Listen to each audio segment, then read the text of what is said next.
ડુંગળી આમ મસ્ત રીતે આખી આમ મસ્ત મજાની સડી જાય પછી આપણે આ મેંગીને આમ હલાવશું ને એટલે મેંગી થોડીક બનવા જેવી થઈ જાય પછી આપણે એમાં તમારા જો આપણે આમાં દોઢક કળિયા જેટલું આપણે પાણી એડ કરી દીધું.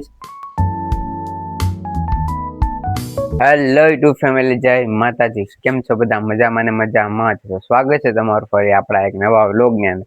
તો ફેમિલી, તમે અમારો કાલ વ્લોગ જોયો છે, એમાં તમને ખબર પડી આપણે ચેલેન્જ વ્લોગ રાખ્યો હતો. આજ આપણે રેસીપી વાળો વ્લોગ બનાવવાનો છે. રેસીપીમાં થંબનેલ જોઈને તમને ખબર તો પડી જાય કે પણ રેસીપીમાં એવું છે આપણે બનાવવાની છે મેંગી. તો તમને બતાવો આપણી મેંગી આપણી મેંગી. તો આને આપણે કેવી રીતે બનાવવાની છે ખબર?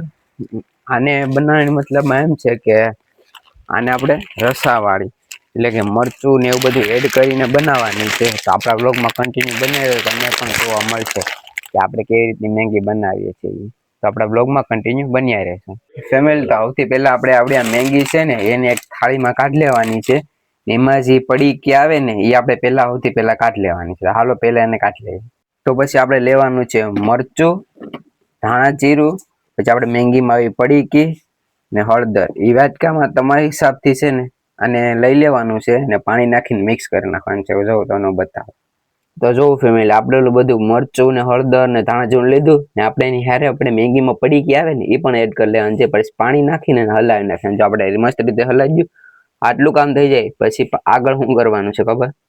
તો ત્યારબાદ તમારે જેટલી ડુંગળી ખાવી હોય ને એટલી ડુંગળી એક વાટકા મોળ નાખવાની છે.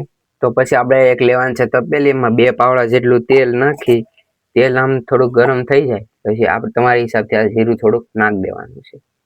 જો ફેમિલી, જીરું આવી રીતનું આમ બળી જાય ને આમ થોડું તેલ મસ્ત થઈ જાય પછી આપણે તમારે ડુંગળી મોળી હતી આમાં નાખ દેવાની. નાખીને થોડીક વાર માટે આપણે હલાવવાનું છે આને.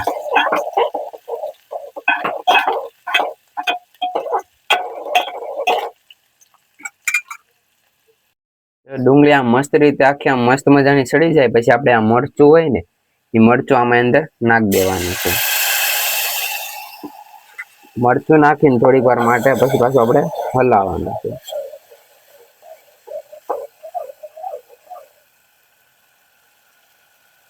આપણે થોડીક વાર માટે હલાવશું ને એટલે બની ગઈ આપણી મસ્ત મજાની જો ડુંગળી વાળી ગ્રેવી બની ગઈ.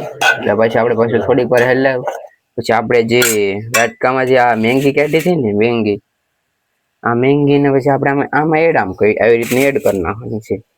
એડ કરી ને પછી મસ્ત મજાની આને હલાવી નાખવાની.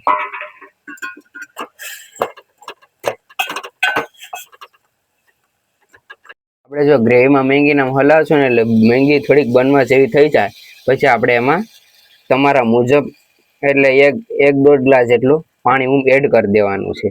પાણી એડ થઈ જાય એટલે થોડીક વાર થોડુંક એવું મસ્ત મજાનું મિક્સ કરી દેવાનું છે. જો આપણે આમાં દોઢક કળિયા જેટલું આપણે પાણી એડ કરી દીધું. તો હવે પાણી એડ કરી દઈએ, થોડીક વાર હલાવી નાખ્યું ને પછી આપણે આ થાળી હોય ને એ ઢાંક દેવાની છે અને 10 મિનિટ સુધી આમ સડવા દેવાની છે. પછી આપણી બની જાય મેંગી મસ્ત મજાની. તો આપણે હવે 10-15 મિનિટ પછી રહેવા દઈએ ને આપણે તમને આખું રિઝલ્ટ પછી બતાવું. તો કન્ટિન્યુ બ્લોગમાં બન્યા રહેશું. તો ફેમિલી, જો આપણો આ રહ્યો આપણો ફાઇનલ લુક. મેં રસાવાળી રાખી, તમારે રસો ન રાખો હોય તો બાળી દેજો. બની ગઈ છે આપણી મસ્ત મજાની જો મેંગી. હવે આને આપણે જમી લઈએ.